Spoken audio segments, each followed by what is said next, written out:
পরিস্থিতিতে সকলে ভালো আছো, পাশে অবস্থান করছো। প্রিয় শিক্ষার্থী, যাদের বয়স 25-এর ঊর্ধ্বে তারা সকলে টিকা নিবে।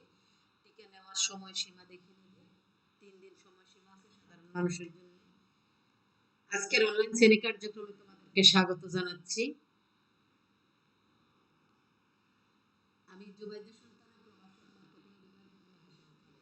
প্রিয় শিক্ষার্থীবৃন্দ, আমরা ভিন্ন এই সময়টায় ভিন্ন সময়ে ভিন্ন কোর্স নিয়ে আলোচনা করেছি, কিন্তু আমার মনে হলো যে সাংগঠনিক আচরণ এই সাবজেক্টটা নিয়ে গত বেসে আমাদের কিছু ভালো স্টুডেন্ট ফেল করেছে, তাই আমি সিদ্ধান্ত নিয়েছি এটার উপর সাবজেক্টটা আমরা কিছু কোর্সটা ভালো মতো পড়ানোর ধারাবাহিকভাবে এই ক্লাসগুলো হবে। তোমরা আমাদের সাথে থাকবে, আশা করি সকলে উপকৃত হবে। তাহলে আমাদের এই সাবজেক্টের নাম হচ্ছে সাংগঠনিক বিহেভিয়ার, দ্যাট মিন্স আচরণ, অর্গানাইজেশনাল বিহেভিয়ার। আজকে আমরা প্রথম পত্রের কিছু ইম্পর্টেন্ট টপিকস নিয়ে আলোচনা করব। তো আমাদের প্রথম অধ্যায়ের নাম হচ্ছে, প্রথম অধ্যায় থেকে কিছু ইম্পর্টেন্ট টপিকস নিয়ে আলোচনা করব। আমাদের প্রথম অধ্যায়ের নাম হচ্ছে সাংগঠনিক আচরণের মৌলিক ধারণা। প্রিয় শিক্ষার্থীবৃন্দ, আমরা এই অধ্যায়ে প্রথমে আমরা আলোচনা করব what is organizational behavior, discuss the fundamental elements of organizational behavior, that means সাংগঠনিক আচরণ কি, সাংগঠনিক আচরণের মৌলিক উপাদান সমূহ আজকে আমরা আমাদের আলোচ্য সূচি। তাহলে আমরা প্রথমে জেনে নিব যে সংগঠন বলতে আমরা কি বুঝি। যেহেতু আমরা সাংগঠনিক এই বিষয়টা নিয়ে আলোচনা করব, আমরা সকলেই জানি যে কোনো সুনির্দিষ্ট উদ্দেশ্য অর্জনের জন্য কিছু সংখ্যক মানুষ যখন একটি নিয়মতান্ত্রিক ব্যবস্থা করে, তখন সেটাকে আমরা কি বলি, সংগঠন বলি। এরপর আমরা যদি সিম্পলি আচরণ বলতে আমরা কি বুঝি, আমরা সাধারণত জানি যে মানুষের স্বাভাবিক ক্রিয়াকলাপ হচ্ছে আচরণ। তার মানে হচ্ছে একটা সংগঠন হচ্ছে সুনির্দিষ্ট একটা সংগঠন হতে হলে তার অবশ্যই স্পেসিফিক একটা অবজেক্টিভ থাকতে হবে, সেটা অবশ্যই রুলস এন্ড রেজুলেশনের ভিত্তিতে সামনে এগিয়ে যাবে। আর আচরণটা হচ্ছে যে আমরা স্বাভাবিকভাবে যে ক্রিয়াকলাপ করি, যে কাজকর্ম করি, যে আচার আচরণ করি, অন্যদের সাথে যে অভিব্যক্তি প্রকাশ করি, সেটাই হচ্ছে আমাদের আচরণ। এখন আমরা সাংগঠনিক আচরণ বলতে কি বুঝি, এই প্রশ্নটা 1 নম্বরের জন্য অনেক সময় পরীক্ষায় এসে থাকে।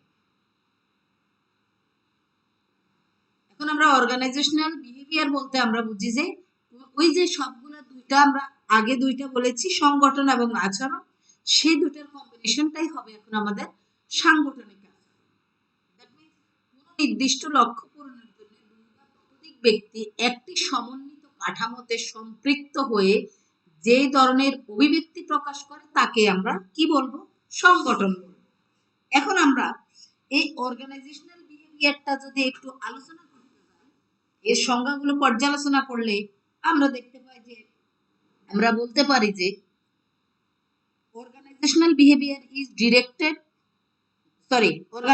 behavior is directly concerned with the understanding, prediction and also control of human behavior in the organization.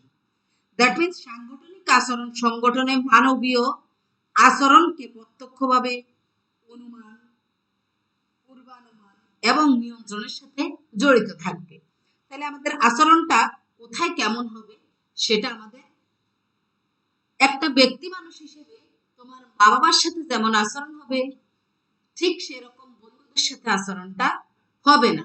আবার যেমন বন্ধুদের সাথে আচরণ হবে, সেই আচরণটা আমরা একজন শিক্ষকের সাথে করতে পারি না। তাহলে আমরা আচরণ কোথায়, স্থান, কাল, পাত্র ভেদে আমাদের ব্যক্তি আচরণের ভিন্নতা প্রকাশ পায়। ব্যক্তি মানুষ হিসেবে আমি আমার সন্তানদেরকে কখনো বকা দেই, কখনো আদর করি, কিন্তু একজন সাংগঠনিক মানুষ হিসেবে আমরা সংগঠনের রুলস রেগুলেশনের বেসিসে আমরা যে আচরণ করব সেটাই আমাদের কি হবে, সাংগঠনিক আচরণ। এই সংগঠনের ক্ষুদ্র দিক যেমন আমরা যদি চিন্তা করি, সেটা হচ্ছে পেশনা, কার্য সন্তুষ্টি এবং নেতৃত্বের উপর আলোকপাত করাই হচ্ছে সাংগঠনিক আচরণ। এই সংগঠনের, যেমন আমরা সংগঠনে কাজ করতে গেলে আমাদের যদি মোটিভেশন থাকে, কাজে যদি আমাদের মোটিভেশন থাকে, প্রেরণা থাকে, আমার কাজ করার পরে আফটার গেটিং স্যালারি আমরা যদি ফাইন্যান্সিয়াল ইনটেনসিভ গুলো পেয়ে থাকি, সেটা আমাদের কার্য সন্তুষ্টিতে প্রভাব বিস্তার করে। এরপর আসা যাক নেতৃত্বে। নেতৃত্বের উপর আলোকপাত করাই সংগঠন আচরণের বিষয়বস্তু। এখন একজন সাধারণ মানুষ যেমন আচরণ করবে, একজন নেতা ঠিক সেরকম আচরণ করবে না। তাহলে নেতৃত্ব দিতে হলে তার অবশ্যই নেতৃত্ব দেওয়ার সে যোগ্যতা এবং গুণ থাকতে হবে। তাহলে আমরা অনেক পর্যালোচনা করে দেখলাম সাংগঠনিক আচরণ হলো অপরাপর সাংগঠনিক উপাদানের সাথে সম্পর্ক বজায় রেখে সংগঠনে কর্মরত কর্মীদের মানবীয় আচরণ পর্যবেক্ষণ এবং যথাযথ প্রয়োগ করার পন্থা, যাতে প্রতিষ্ঠানের লক্ষ্য অর্জনের জন্য কর্মরত ব্যক্তিদের আচরণকে আমরা ইতিবাচক ধারায় অগ্রসর করা যায়। তাহলে আমরা এই কাজগুলো কিভাবে করতে পারবো? এই কাজগুলো আমরা তখনই করতে পারবো যখন একটি সংগঠনের ভিতরে কর্মীদের আচার আচরণ সংক্রান্ত বিষয় নিয়ে আমরা যখন পর্যালোচনা করব, সে পর্যালোচনাটাই হবে আমাদের সাংগঠনিক আচরণ। এরপরে আমরা দেখি অর্গানাইজেশনাল বিহেভিয়ার। এখানে একটা দেওয়া আছে, দেখো। অর্গানাইজেশনাল বিহেভিয়ারটাকে আমরা শর্টে আমরা বলতে পারি ওবি। এটা আমাদের 1 নম্বর কোশ্চেনের জন্য আসতে পারে। OB, that means organisational behaviour. Organisations আর সোশ্যাল সিস্টেম। আমরা জানি যে যে কোনো একটা অর্গানাইজেশন হতে পারে সেটা একটা সোশ্যাল সিস্টেম। কিছু সিস্টেমের মধ্যে, কিছু প্রিন্সিপালস এর মধ্যে অর্গানাইজেশনটা আমাদের চলবে। Organization is a combination of humanity and also technology. অর্গানাইজেশনটা মানবীয় এবং যান্ত্রিক যে আমাদের কম্বিনেশন, এই দুইটার মধ্যে কম্বিনেশন অবশ্যই থাকবে। Organisational, that means OB, is the study and application of knowledge about how people act within the organisation. একটা ব্যক্তি একটা অর্গানাইজেশনালের মধ্যে কিভাবে আচরণ করে সেটাই আমরা অর্গানাইজেশনাল বিহেভিয়ার হিসেবে কাউন্ট করব।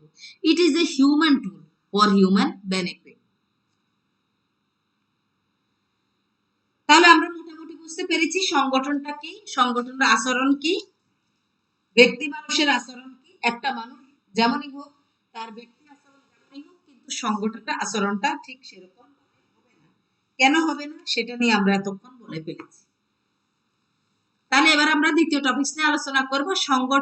সাংগঠনিক আচরণের মৌলিক উপাদান সমূহ নিয়ে এখন আমরা আলোচনা করব। That means fundamental elements of organisational behaviour. আমরা জানি যে উৎপাদনের উপকরণ যে 4টা আছে, সেই 4টাকে কাজে লাগিয়ে আমরা অবশ্যই সংগঠনটা তৈরি করব। সেই 4টার মধ্যে ভূমি, শ্রম, মূলধন, সংগঠন। এখন আমরা সাংগঠনিক আচরণের মধ্যে ফান্ডামেন্টালস যে মৌলিক উপাদান দেখতে পাচ্ছি, সেখানে আমরা প্রথমে দেখতে পাচ্ছি people. Without people there is no organisation.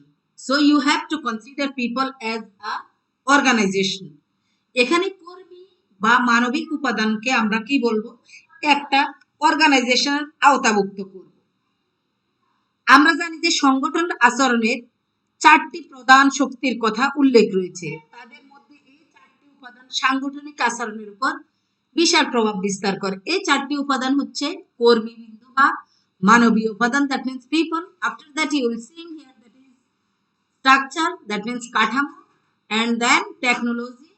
Without technology and also without combination of human behavior, humanity and also combination of technology, no organization is survive in long run. এখন যে কোনো আমাদের যদি টিকে থাকতে হয় লং রানে, তখন অবশ্যই আমাদের কি থাকতে হবে? পিপল এবং টেকনোলজি, সেটার একটা ভালো কম্বিনেশন থাকতে হবে। তারপরে দেখতে পাচ্ছি আমরা পরিবেশের উপাদান। পরিবেশ অবশ্যই আমাদের যেই কোনো কাজকে কি করে, পরিবেশের সাথে আমাদের কাজের অবশ্যই সম্পর্ক থাকবে। পরিবেশ আমাদের কাজের ধারাকে কখনো উন্নত করবে, পরিবেশের দ্বারা উজ্জীবিত হয়ে কখনো আমরা ভালো আচরণ করব। আমরা একটা খারাপ কাজ করতে গিয়ে চিন্তা করি যে এই কাজটা যে আমি করব তাহলে আমার পরিবেশের উপর কিভাবে প্রভাব বিস্তার করবে লং রানে। তাহলে আমরা প্রত্যেকটা পয়েন্ট এক এক করে দেখার চেষ্টা করি। সাংগঠনিক আচরণের মৌলিক উপাদান একটা চার্ট দেওয়া আছে, that means factors affecting organizational behaviour, people, structure, technology and also environment. প্রিয় শিক্ষার্থীবৃন্দ, এখানে একটা জিনিস তোমরা খেয়াল করবে, এরকম যদি তোমরা চার্ট আকারে তৈরি করে দাও তাহলে তোমাদের নাম্বার ভালো নাম্বার ক্যারি করবে। তো এগুলো আমরা একটু সতর্কতার সাথে খেয়াল করব। তাহলে আমাদের প্রথম পয়েন্ট কি ছিল? কর্মীবৃন্দ বা মানবীয় উপাদান, দ্যাট মিন্স পিপল। এখন এই পিপলটাকে বলতে আমরা বুঝি যে কর্মীবৃন্দ বা মানবীয় উপাদান বলতে আমরা সংগঠনে কর্মরত ব্যক্তিকে বুঝাই। এরা পরিচালিত হয় নিজস্ব আবেগ, অনুভূতি এবং প্রাতিষ্ঠানিক প্রচলিত নিয়ম কানুন দ্বারা। একটা মানুষ আমরা যদি দেখি, ব্যক্তি মানুষ হিসেবে তার হয়তো শরীর খারাপ, তখন যখন তার শরীরটা খারাপ তখন তার কাজে ওরকম মনোনিবেশ, মন বসানো সম্ভব না। তারপরে ওই যে অর্গানাইজেশনে যাবে, সে অর্গানাইজেশনের দ্বারা, সে প্রচলিত নিয়ম কানুন দ্বারা সে কি করবে? সে পরিচালিত হবে। আবার কখনো কখনো বাহ্যিক পরিবেশের উপর এর প্রভাব পড়ে। এখানে আমরা দেখতে পাই যে বিভিন্ন দল, উপদল থাকে। এই সব দল এবং দলের নিজস্ব কিছু বিষয় থাকে, এই বিষয়গুলো মানুষকে পরিচালিত করে। মানুষের কর্মকাণ্ড, তার নিজস্ব অনুভূতি, দলের দৃষ্টিভঙ্গি, সামাজিক পরিবেশ এবং প্রতিষ্ঠানের নিয়ম কানুন দ্বারা পরিচালিত। তাহলে আমরা জানি যে আরো একটা বিষয়, মানুষের মন প্রতিদিনই পরিবর্তন হয়। গতকাল যে মানুষকে আপনার ভালো লেগেছে, আজকে সে মানুষকে ভালো নাও লাগতে পারে, only because of his or her work and also behaviour. তো মানুষের ধ্যান ধারণা, বিশ্বাস ইত্যাদি প্রতিনিয়তই আমরা জানি যে পরিবর্তন হয়। এই বিষয়গুলোর প্রভাবে সাংগঠনিক যে আচরণ সেটাতেও প্রভাবিত হতে পারে। এখন সংগঠনের যে মানবীয় উপাদান, সে উপাদানের মধ্যে আমরা এখানে ফাইন্ড আউট করেছি প্রথমে human being, that means people. এখানে পিপলের মধ্যে ব্যক্তি আমি হিসেবে আমার আচরণ একরকম হবে, দলগত সিদ্ধান্তে আমরা আরেক রকম হবে। আমাদের দেশের যারা নির্বাচন করে রাজনৈতিক দলগুলো, তারা খুব সুন্দর একটা স্লোগান দেয়, আমার বেশ ভালো লাগে এই স্লোগানটা, তোমরাও শুনেছো মনে হয়। সেটা হচ্ছে এরকম যে ব্যক্তির চেয়ে দল বড়, দলের চেয়ে দেশ বড়। That means in the conclusion you have to come a specific point. ব্যক্তি মানুষ খারাপ হলে তোমাকে দল থেকে বের করে দেয়। আমরা রুলিং পার্টিতেও এখন দেখতে পাচ্ছি যে অনেককে দল থেকে বের করে দিচ্ছি, only because of their activity and also behaviour. তো ব্যক্তির কারণে ব্যক্তি মানুষ আমরা দলের কারণে অনেক সময় প্রভাবিত হয়ে অনেক ভুল কাজ করি, আবার দলের কারণে আমরা অনেক ভালো কাজও করি। Say for example, if you think about any specific group, that means যারা সামাজিক সংগঠনের সাথে জড়িত, বিশেষ করে রাজনৈতিক নয়, সামাজিক সংগঠনের সাথে যারা জড়িত, তাদের মন মানসিকতা সাধারণত উদার চিত্তের হয়। তারা কি করে? তারা ওই যে যখন বিকেল টাইমটা অফ টাইম পাবে, অনেকে কি করে? নেশাগ্রস্ত হয়, ইয়াবা খায়, মদ খায়, খারাপ পথে যায়, মোবাইলে আজেবাজে জিনিস দেখে। কিন্তু যারা এই যে বিভিন্ন দলের সাথে জড়িত, সে ফর এক্সাম্পল এটা ইংলিশ একাডেমি হতে পারে, আবৃত্তি সংগঠন হতে পারে, এইরকম সংগঠনগুলোর সাথে যারা জড়িত, অথবা রক্তদান কর্মসূচি, এরকম দলের সাথে যারা জড়িত, তারা সাধারণত খারাপ পথে যাওয়ার স্কোপটা একটু কম বা ইভেন কম যায়। তো এখানে দলের ভূমিকা কিন্তু অত্যন্ত কার্যকরী। তারপর আমরা দেখতে পাই যে কাঠামো, সংগঠন কাঠামো হলো প্রতিষ্ঠানে কর্মরত ব্যক্তিদের আনুষ্ঠানিক একটা সম্পর্ক। এই আনুষ্ঠানিক সম্পর্কের মধ্যে আমরা কাজ এবং সম্পর্ক, ব্যক্তি আমার সাথে হয়তো আমার একজন কলিগের ভালো সম্পর্ক থাকতে পারে, কিন্তু যখন কাজের ক্ষেত্রে যাই তখন সবাই কি হয়ে যায়? একই মানসিকতার হয়ে যায়, only because of his or her share. তাহলে তোমাদেরকে একটা গল্প বলি, শোনো। আমরা যখন ইউনিভার্সিটির স্টুডেন্ট, ডক্টর এয়ার খান ছিল আমাদের, এন্টারপ্রেনারশিপ অ্যান্ড স্মল বিজনেস পড়াতো। তো ওনাকে আমাদের একটা ফ্রেন্ড জিজ্ঞেস করেছিল, স্যার আমি যে জব করব আমি কি ওই শেয়ারের যোগ্য কিনা, সেটা আমি কিভাবে ফাইন্ড আউট করব? আমার তো স্টুডেন্ট হিসেবে, as a student I am very good, I am excellent and also my result is excellent. কিন্তু যখন একটা অর্গানাইজেশনে যাব, সে অর্গানাইজেশনে আমি কিভাবে অর্গানাইজেশনটাকে প্রভাবিত করতে পারি?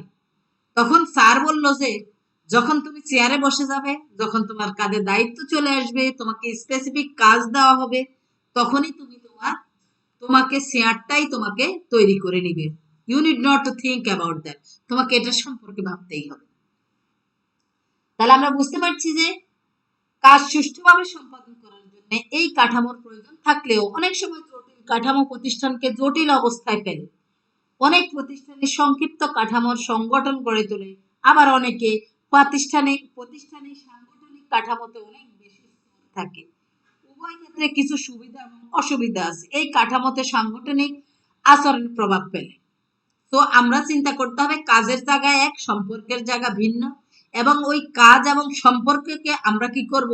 কোলাবোরেট করব, কম্বিনেশন করব। তখন আমরা আমাদের কর্মীর সাথে যখন আমাদের ঊর্ধ্বতন বসের ভালো সম্পর্ক থাকবে, দ্যাট মিনস তাদেরকে ফাইন্যান্সিয়ালি যখন সাপোর্ট দেওয়া হবে, তাদের ফ্যামিলি ভালো থাকবে, তাদের মন ভালো থাকবে, তাইলে তাদের কাজ করার স্পিডটাও বাড়বে এবং কাজের প্রতি পজিটিভ অ্যাটিটিউড তাদের ড্র হবে।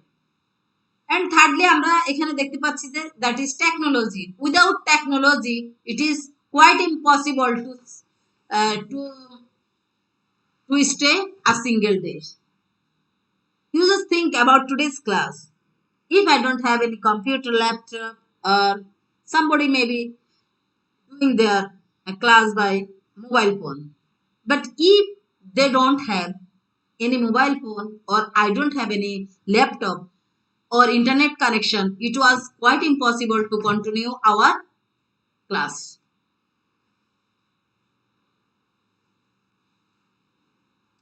So আমাদের যন্ত্রপাতি এবং কম্পিউটার এই সম্পর্কে আমাদের কর্মীদের অবশ্যই দক্ষ থাকতে হবে।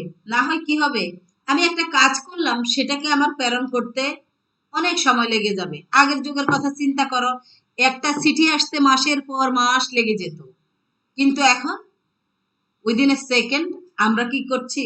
মেইল করে আমার যে এক্সপেক্টেড পার্সন আছে তার কাছে আমি পাঠিয়ে দিতে পারছি।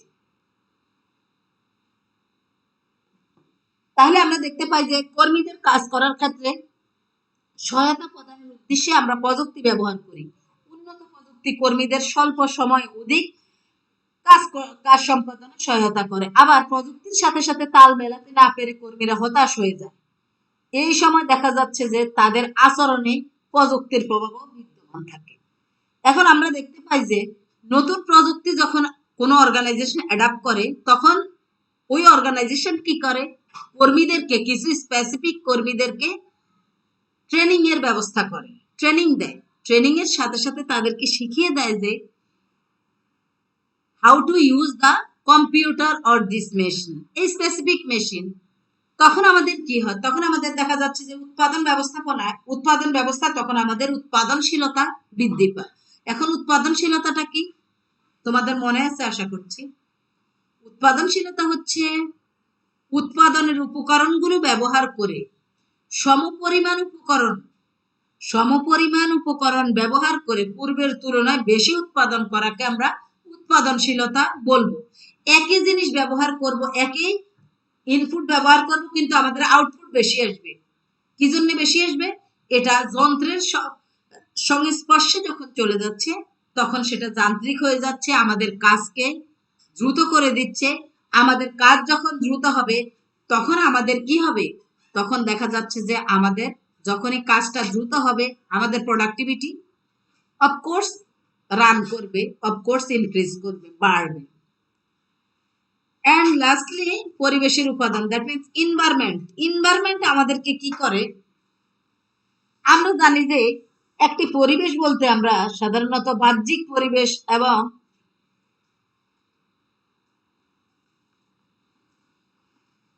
বাহ্যিক পরিবেশকে আমরা সাধারণত যদি বলতে চাই, বাহ্যিক পরিবেশটাকে বলতে আমরা আধা নিয়ন্ত্রণ বা অনিয়ন্ত্রণযোগ্য সামাজিক অর্থনৈতিক রাজনৈতিক পরিবেশকে আমরা বোঝাবো। যেহেতু এর মধ্যে বসবাস করে তাই এর আওতা সব উপাদান মানুষের আচরণকেও প্রভাবিত করে। বিশেষ করে বাহ্যিক উপাদান মানুষের পারিবারিক আচরণ, সামাজিক আচরণ গড়ে ওঠে। এই আচরণ অবশ্যই আমাদের কি করবে? সংগঠনকে প্রভাবিত করবে। এই বাহ্যিক আচরণের মধ্যে আমরা যেমন আমাদের ইন্টারনাল যে আচরণ থাকে, ব্যক্তিক আচরণ থাকে, তাহলে ওই ব্যক্তিক আচরণ আমাদের সমষ্টিক আচরণের উপর প্রভাব ফেলে। এখন এই পরিবেশটা, বাহ্যিক পরিবেশটা আমাদের সাধারণত সরকার, প্রতিযোগিতা এবং সামাজিক চাপ, এই সবগুলোর কম্বিনেশনে আমরা কি করি? একটা প্রতিষ্ঠানে নিজেদের কার্যক্রম পরিচালিত করি। সরকারকে আমাদেরকে অবশ্যই সাপোর্ট দিতে হবে। যে প্রতিযোগিতাপূর্ণ বাজারে আমরা থাকবো, সেই প্রতিযোগীকে আমরা অবশ্যই হিট করার যে মানবিকতা, মানসিকতা, যে আমাদের উচ্ছ্বাস, সেটা অবশ্যই থাকতে হবে। তারপর সামাজিক আচরণ, এই সবগুলো আচরণকেই আমরা সংগঠনের মৌলিক উপাদানে অন্তর্ভুক্ত করব।